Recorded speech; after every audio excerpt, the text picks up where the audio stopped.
Fitoteknologi Kontemporer Buku 2.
Assalamualaikum warahmatullahi wabarakatuh. Pemirsa dimanapun berada, buku Fitoteknologi Kontemporer ini merupakan fitoteknologi terapan yang secara spesifik membahas fitostruktur kota dan daerah.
salah satu penerapan fitoteknologi kontemporer bab 4 mengetengahkan fitoteknologi terapan fitostruktur kota dan daerah. Pengertian ini untuk mengingatkan kembali sebagaimana dijelaskan pada buku 1. Tumbuhan memiliki peran yang sangat penting dalam struktur ekosistem perkotaan. Sebagai elemen alami, tumbuhan tidak hanya memberikan manfaat estetika, tetapi juga mendukung fungsi ekosistem secara lebih luas dalam lingkungan perkotaan yang penuh dengan bangunan dan infrastruktur. Tumbuhan sebagai struktur ekosistem perkotaan memiliki peran yang sangat multifungsi, mulai dari penyedia oksigen, pengatur suhu, hingga penyokong keanekaragaman hayati dan kualitas hidup penduduk kota. Oleh karena itu, integrasi tumbuhan dalam perencanaan kota sangat penting untuk menciptakan kota yang lebih hijau, sehat, dan berkelanjutan. Pengertian ini menghasilkan pengertian formal dan praktikal dengan sebutan fitostruktur untuk memperluas pengertian ruang terbuka hijau (RTH). Pengertian praktikal ini mengarahkan kepada dimensi struktur ekosistem, yaitu luas dan sebaran fitostruktur.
Pengertian formal dan praktikal.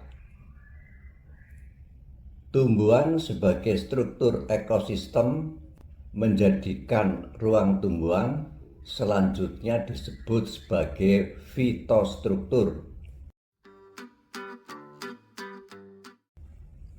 Penamaan fitostruktur memperluas pengertian RTH menurut Peraturan Menteri Agraria dan Tata Ruang Kepala Badan Pertanahan Nasional Republik Indonesia Nomor 14 Tahun 2022 tentang penyediaan dan pemanfaatan ruang terbuka hijau.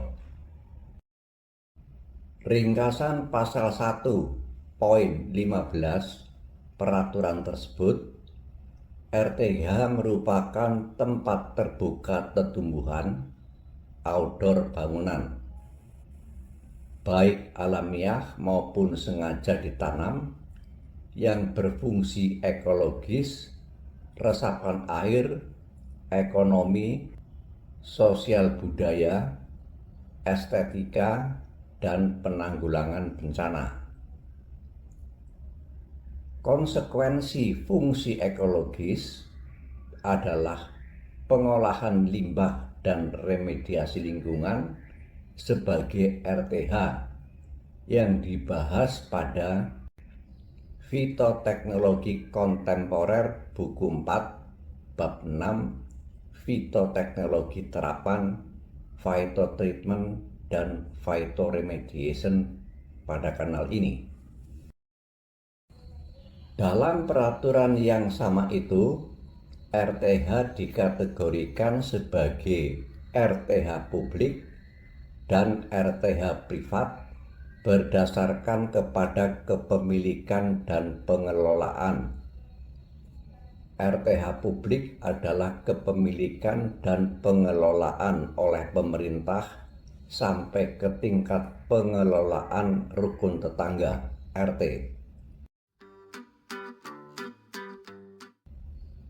RTH privat adalah kepemilikan dan pengelolaan oleh lembaga dan perseorangan.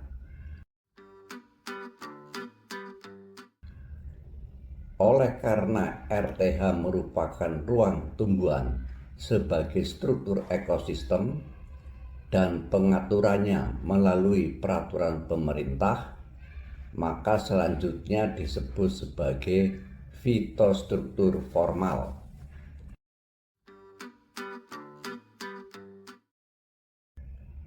Dalam praktik, terdapat ruang tetumbuhan yang tidak menjalani pengelolaan untuk fungsi RTH, lebih alami dan tidak terencana, dengan infrastruktur minimal, seringkali dibentuk oleh penggunaan manusia secara spontan dan pola pertumbuhan alam itu sendiri. Ruang terbuka hijau ini kurang diatur, biasanya kurang dirawat, dan menawarkan lebih banyak kebebasan dalam cara orang berinteraksi dengan ruang tersebut. Ruang terbuka hijau yang tidak menjalani pengelolaan untuk fungsi RTH itu selanjutnya sebagai RTH informal. Beberapa contoh RTH informal: lahan kosong, bidang tanah yang tidak digunakan yang sering ditumbuhi tumbuhan, lahan terlantar, lahan yang sebelumnya telah dikembangkan tetapi saat ini tidak digunakan dan mungkin terkontaminasi, pinggir jalan, area yang berdekatan dengan jalan raya yang mungkin ditumbuhi tumbuhan liar, ruang terbuka hijau rel kereta api, lahan di sepanjang rel kereta api yang dapat mendukung kehidupan berbagai tumbuhan dan hewan, area tepi air, zona vegetasi di dekat sungai dan danau yang memberikan manfaat ekologis.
Cakupan ruang tumbuhan. Sesuai dengan pengertian tumbuhan sebagai elemen struktur ekosistem, maka ruang tumbuhan tidak terbatas pada tempat terbuka outdoor, juga ruang tertutup indoor. Tumbuhan dalam ruang tertutup mempunyai nilai ekologis, ekonomi, dan sosial yang sama dengan tumbuhan pada ruang terbuka, dan sama-sama bertumpu kepada platform tripilar pembangunan berkelanjutan. Mengenai hal ini diketengahkan pada Fitoteknologi Kontemporer buku 3 bab 5 Fitoteknologi Terapan Fitoarsitektur Bangunan dan Jalan pada kanal ini. Kepemilikan dan pengelolaan tumbuhan dalam ruang tertutup sepenuhnya berada di tangan penghuni. Karenanya, ruang tertutup hijau selanjutnya dikategorikan sebagai fitostruktur non-formal.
Akhirnya kita dapatkan diagram kategori fitostruktur. Fitostruktur merupakan ruang tumbuhan sebagai struktur ekosistem yang terbagi menjadi fitostruktur formal, dalam hal ini RTH, dan fitostruktur non-formal, dalam hal ini fitoarsitektur indoor bangunan. Untuk fitostruktur formal RTH terbagi menjadi RTH publik dan RTH privat, serta RTH informal. Khusus RTH informal tidak dibahas lanjut pada video buku ini karena secara teknis dapat diperlakukan sebagaimana fitostruktur non-formal oleh pengelola RTH publik dan RTH privat. Bibliografi khusus RTH informal nomor 14, 15, dan 16. Untuk fitostruktur non-formal, dalam hal ini fitoarsitektur indoor bangunan, kemudian RTH privat, dalam hal ini outdoor bangunan, dan RTH publik, dalam hal ini jalan, ketiganya menjalani fungsi tripilar pembangunan berkelanjutan, yaitu lingkungan, ekonomi, dan sosial, dengan penekanan estetika. Dalam kaitan ini, Fitoteknologi Kontemporer buku 3 mengetengahkan bab 5 Fitoteknologi Terapan Fitoarsitektur Bangunan dan Jalan pada kanal ini. Demikian pula ketiga kategori fitostruktur itu dengan penekanan ekologi diketengahkan Fitoteknologi Kontemporer buku 4 bab 6 Fitoteknologi Terapan, Phytotreatment dan Phytoremediation pada kanal ini.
Identitas tumbuhan fitostruktur.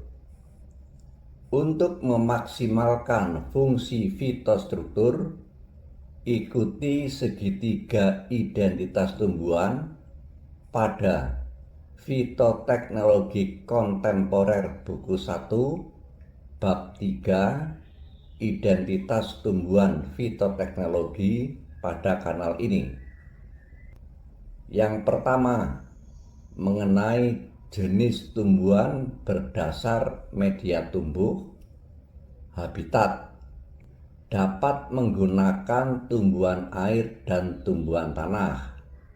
Yang kedua, fitoproses lingkungan.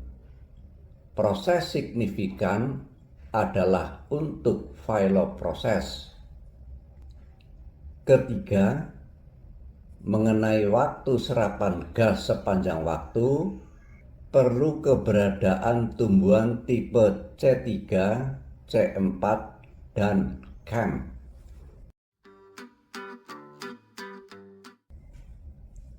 Pilihan jenis tumbuhan. Fitostruktur formal RTH memiliki peran penting dalam menciptakan lingkungan yang nyaman dan sehat di perkotaan. Dalam konteks ini, pemilihan jenis tumbuhan yang tepat sangat krusial untuk mendukung fungsi ekologis, estetika, dan rekreasi. Berikut adalah kriteria umum jenis tumbuhan yang cocok untuk RTH. 1. Tahan terhadap angin dan cuaca ekstrim. 2. Akar kuat dan dalam untuk menghindari pohon tumbang saat terjadi angin kencang.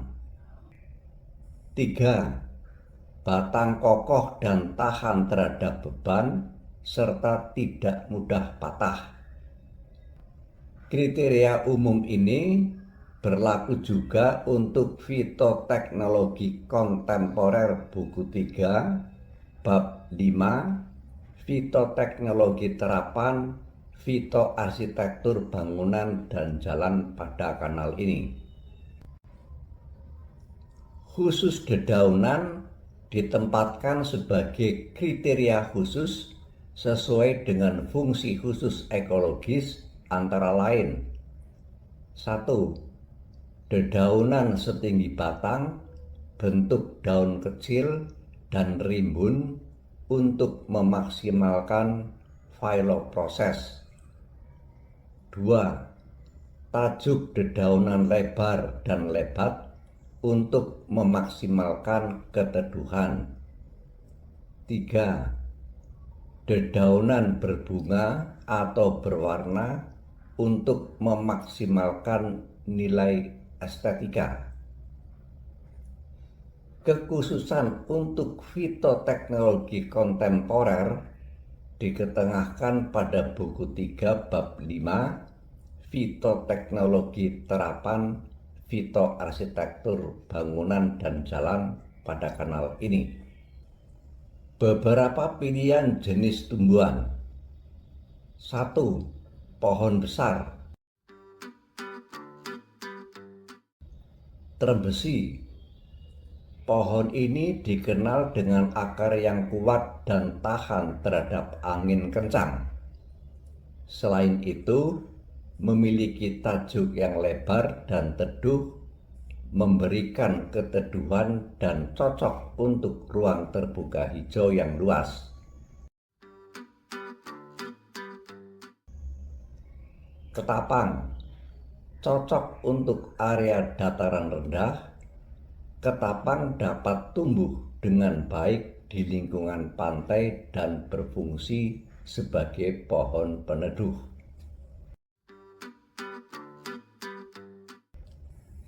Mahoni. Mahoni adalah pohon yang memiliki akar kuat dan batang tegak, serta tahan terhadap angin dan cuaca ekstrim. Selain memberi teduh, kayunya juga bernilai ekonomis.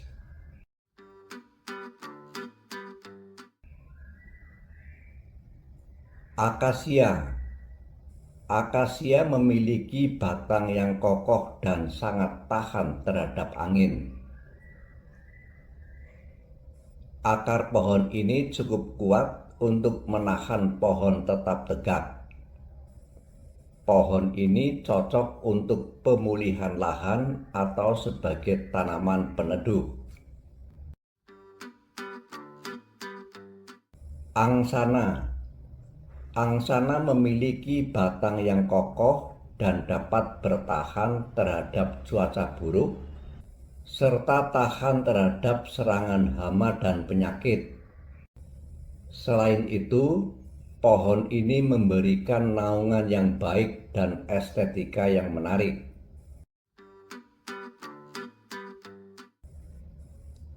Tabebuya.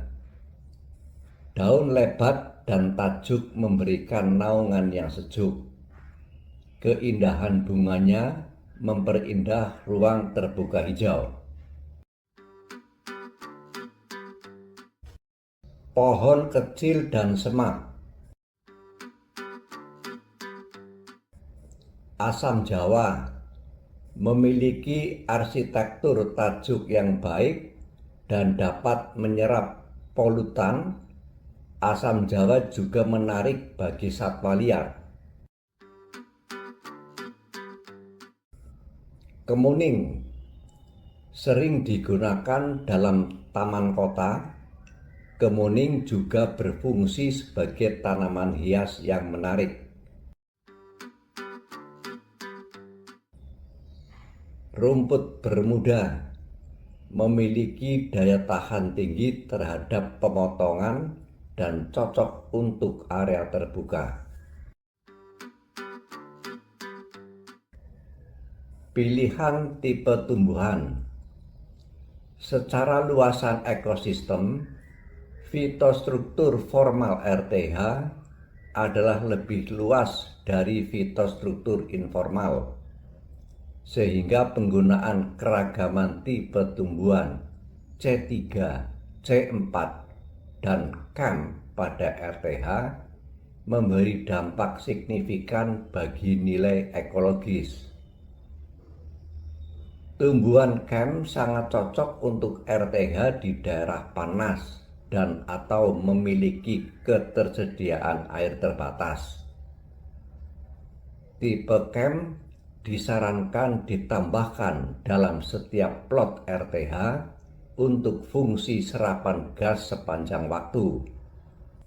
Contoh-contoh tumbuhan di atas adalah tipe C3 dan C4 untuk yang tahan kering dan panas. Berikut ini adalah beberapa contoh tumbuhan CAM. Tumbuhan CAM pada umumnya berupa semak, jarang berupa pohon tinggi. Namun, dengan penambahan ke dalam plot RTH pepohonan, maka dapat membuat profil phylloproses setinggi pohon yang ada. 1. Kaktus. Kaktus memiliki kemampuan untuk menyimpan air dalam batangnya, sehingga ideal untuk lingkungan yang kering dan panas. 2. Agave. Tumbuhan ini memiliki daun tebal yang mampu menyimpan air dan sangat cocok untuk RTH yang memiliki iklim panas. 3. Nanas. Tanaman ini tahan terhadap kekeringan dan dapat bertahan dalam kondisi tanah kurang subur. Nilai ekonominya tidak diragukan. Berikutnya adalah dimensi fitostruktur formal. Luasan disertai sebaran RTH menjadi aspek dimensi RTH sebagai struktur ekosistem.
Dimensi fitostruktur formal, luasan RTH.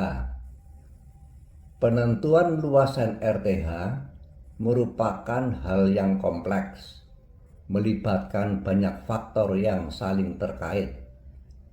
Pemerintah dan perencana kota perlu mempertimbangkan semua aspek ini agar RTH dapat memberi manfaat maksimal bagi masyarakat, lingkungan, dan ekonomi, serta menciptakan keseimbangan antara pembangunan dan kelestarian alam. Berikut adalah faktor-faktor penentu dalam menentukan luas RTH. 1. Kebutuhan ekologis. Kualitas lingkungan.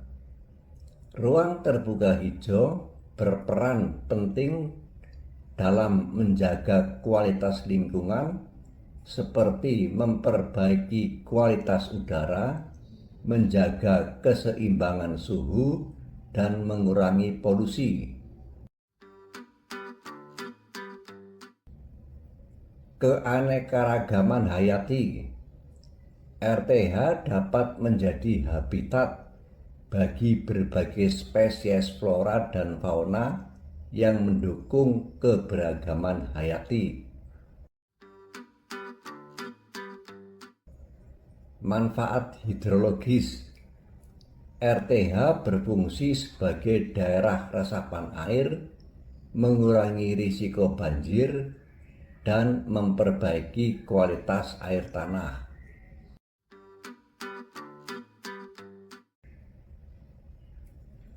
Dua, kondisi iklim dan perubahan iklim. Meningkatnya suhu urban. Daerah perkotaan seringkali mengalami peningkatan suhu yang dikenal dengan fenomena urban heat island. Keberadaan RTH dapat membantu mengurangi suhu tersebut dan menciptakan iklim mikro yang lebih nyaman. Perubahan iklim. Dalam menghadapi perubahan iklim, banyak daerah yang memperbesar alokasi RTH untuk berfungsi sebagai penyerapan karbon, mitigasi banjir, dan adaptasi terhadap perubahan cuaca ekstrim.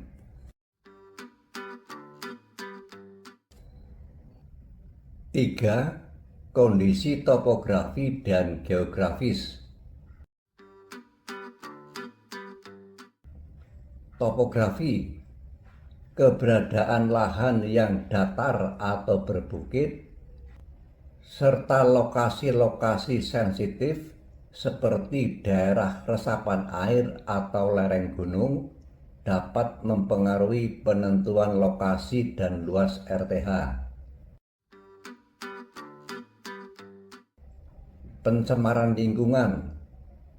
Kawasan yang memiliki tingkat polusi tinggi, misalnya daerah industri atau kota besar, membutuhkan lebih banyak ruang terbuka hijau untuk membantu mengurangi polusi udara dan menciptakan suasana yang lebih sehat.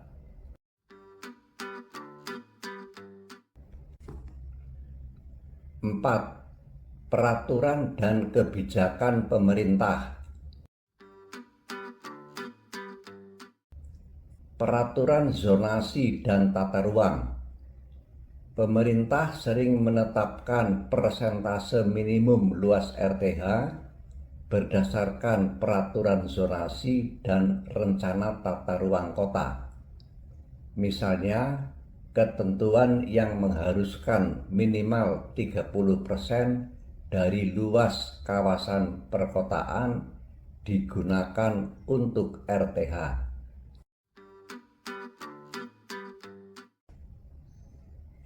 Kebijakan lingkungan.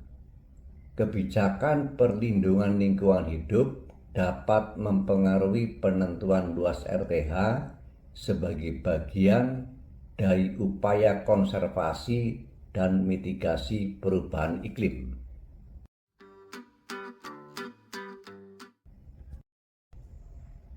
Lima, kebutuhan infrastruktur. Infrastruktur hijau.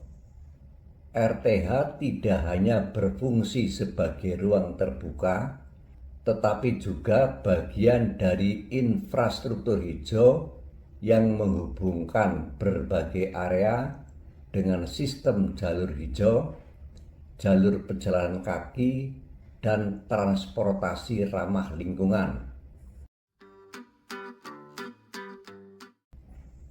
Konektivitas. Peningkatan jaringan transportasi dan akses ke RTH sangat penting untuk memastikan keberlanjutan dan efektivitas fungsinya. Mengenai kebutuhan infrastruktur ini, Fitoteknologi Kontemporer buku 3 diketengahkan bab 5 Fitoteknologi Terapan Fitoarsitektur Bangunan dan Jalan pada kanal ini.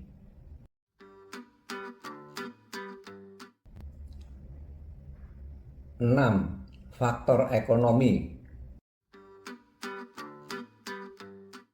Sumber daya keuangan.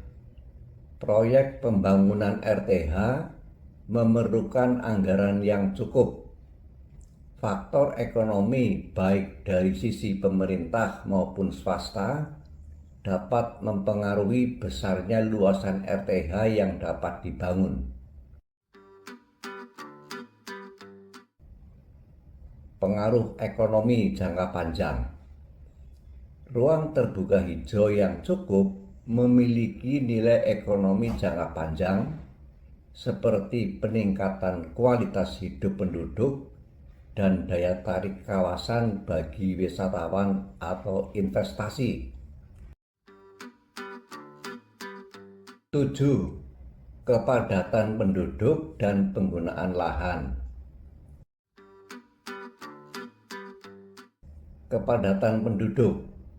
Semakin tinggi kepadatan penduduk di suatu wilayah, semakin besar kebutuhan akan ruang terbuka hijau untuk memberikan ruang bagi rekreasi, olahraga, dan aktivitas sosial. Penggunaan lahan.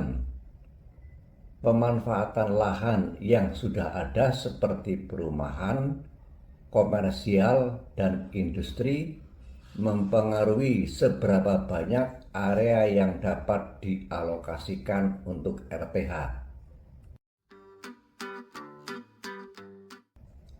8. Kebutuhan sosial dan rekreasi. Fasilitas publik. RTH sering digunakan sebagai ruang untuk fasilitas publik seperti taman kota, area olahraga, dan ruang berkumpul bagi masyarakat. Luas RTH juga ditentukan oleh kebutuhan akan ruang-ruang ini. Aksesibilitas. Faktor jarak dan kemudahan akses ke RTH juga penting. RTH sebaiknya tersebar merata dan mudah dijangkau oleh penduduk di sekitarnya. 9. Partisipasi masyarakat. Keinginan masyarakat. Keberadaan RTH yang cukup sering dipengaruhi oleh keinginan dan kebutuhan masyarakat.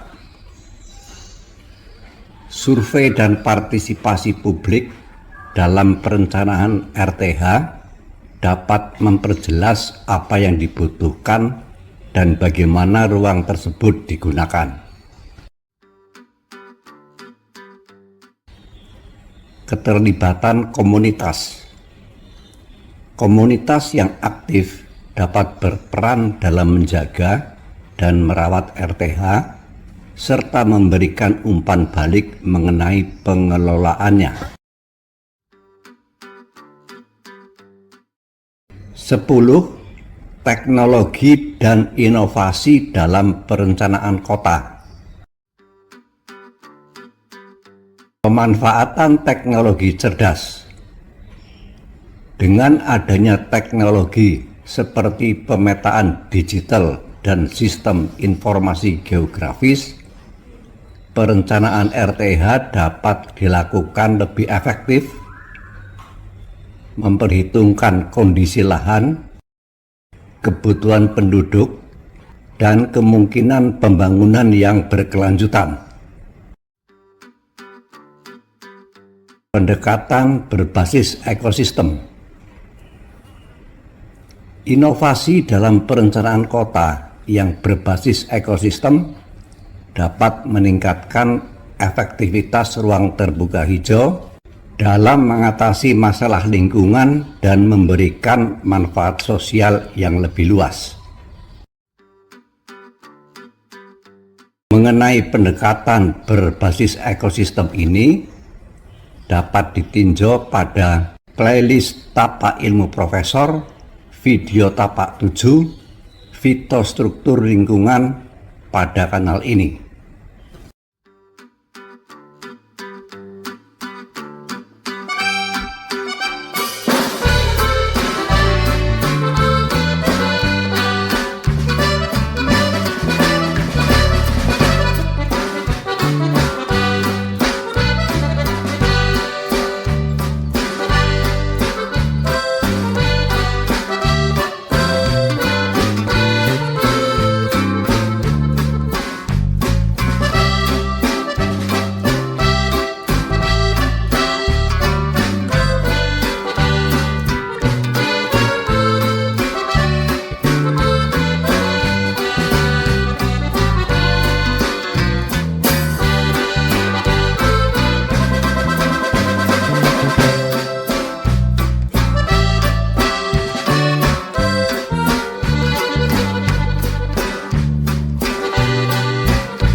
Dimensi fitostruktur formal sebaran RTH.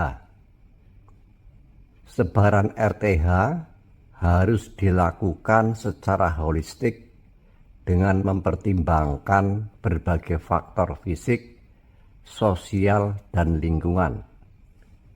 Pemerintah, masyarakat, dan sektor swasta perlu bekerja sama untuk memastikan bahwa RTH tersedia dengan adil di seluruh kawasan, memberikan manfaat ekologis, sosial, dan ekonomi, serta meningkatkan kualitas hidup di daerah perkotaan dan perdesaan. Berikut adalah faktor-faktor krusial dalam penetapan sebaran RTH. Semua faktor-faktor penentuan luasan RTH ditambah penekanan berikut. 1. Sebaran risiko bencana. Sebaran RTH juga harus mempertimbangkan sebaran risiko bencana seperti daerah yang rawan banjir atau longsor, yang perlu memiliki ruang terbuka hijau untuk memperbaiki ketahanan ekosistem dan manusia terhadap bencana. 2. Inisiatif swasta.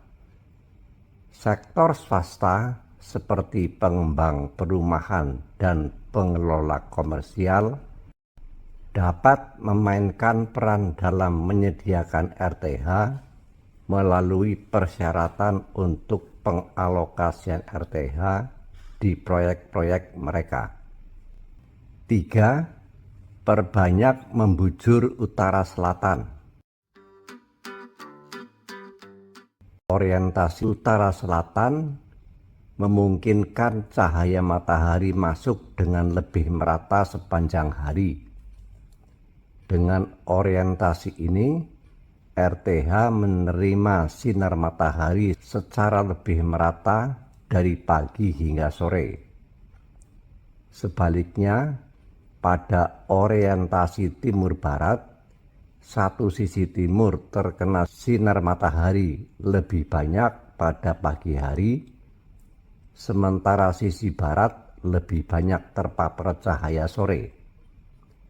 Ini menyebabkan ketidakseimbangan dalam penerimaan cahaya matahari yang berdampak pada kenyamanan dan pertumbuhan tumbuhan.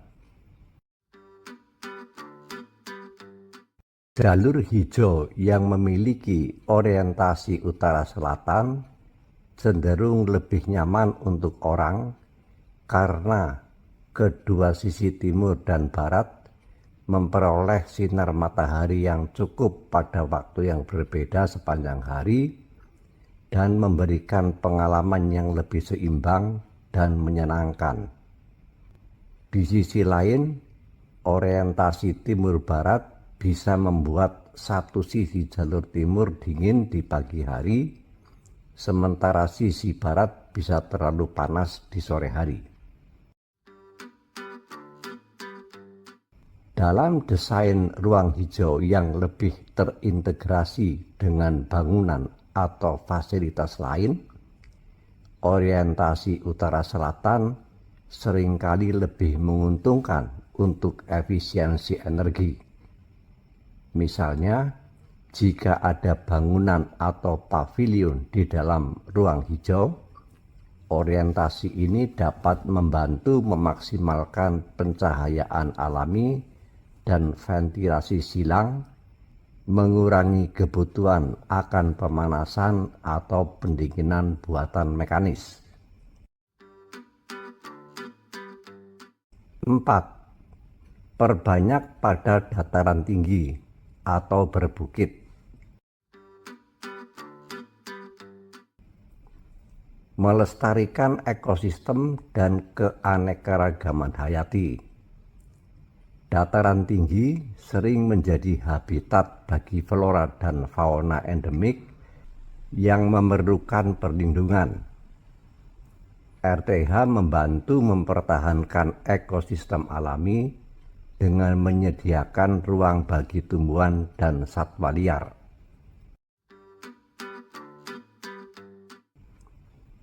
Mengurangi risiko erosi dan longsor. Vegetasi pada RTH berfungsi untuk menstabilkan tanah dengan akar-akar tumbuhan yang mengikat partikel tanah. Hal itu sangat penting di dataran tinggi yang rawan mengalami erosi dan longsor karena kemiringan lahan yang curam. Menjaga kualitas dan kuantitas air.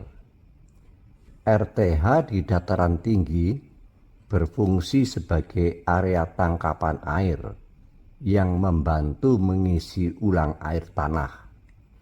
Vegetasi hijau membantu menyaring air hujan sehingga kualitas air tetap baik.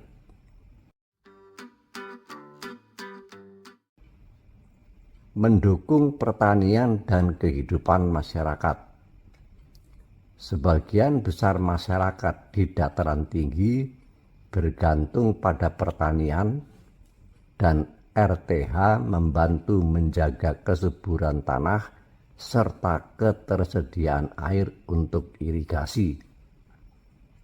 Keberadaan RTH yang terjaga mendukung keberlanjutan mata pencaharian masyarakat sekitar. 5. Perbanyak pada dataran rendah dan riparian perairan, danau, sungai, laut.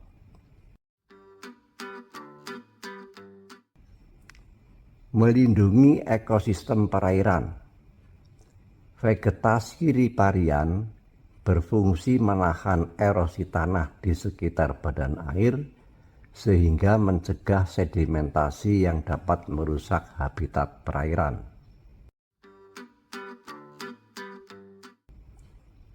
Menjaga iklim mikroperairan. Pepohonan bertajuk lebar menjadi peneduh perairan. Fluktuasi temperatur air menjadi rendah yang dapat meningkatkan tingkat kelarutan oksigen air yang mendukung pengolahan alamiah dan kehidupan air. Pengendalian luapan air dari perairan sungai maupun laut di pesisir. Vegetasi pesisir seperti mangrove melindungi garis pantai dari abrasi dan gelombang tinggi. Tambahan pula, mengurangi dampak bencana alam seperti tsunami atau badai dengan memperlambat laju gelombang yang mencapai daratan. Sementara di sekitar badan danau, RTH memungkinkan area resapan menjaga volume air tetap stabil. Mengenai pengendalian luapan air dari perairan sungai maupun laut, dapat ditinjau pada playlist Tapak Ilmu Profesor, video Tapak 8, penekan dampak bencana pada kanal ini.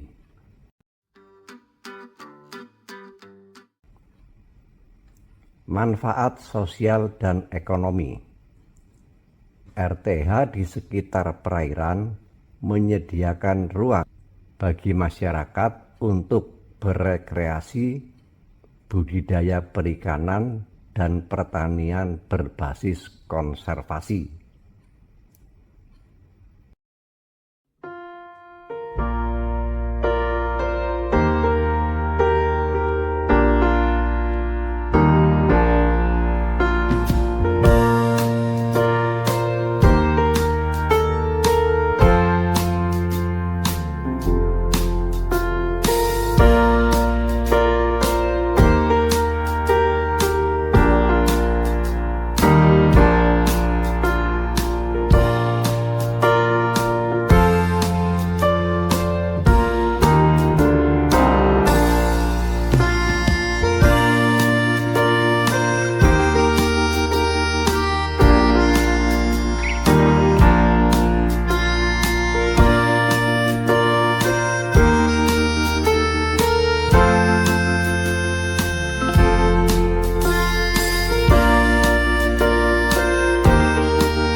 Terima kasih. Sampai jumpa pada bab selanjutnya. Wassalamualaikum warahmatullahi wabarakatuh.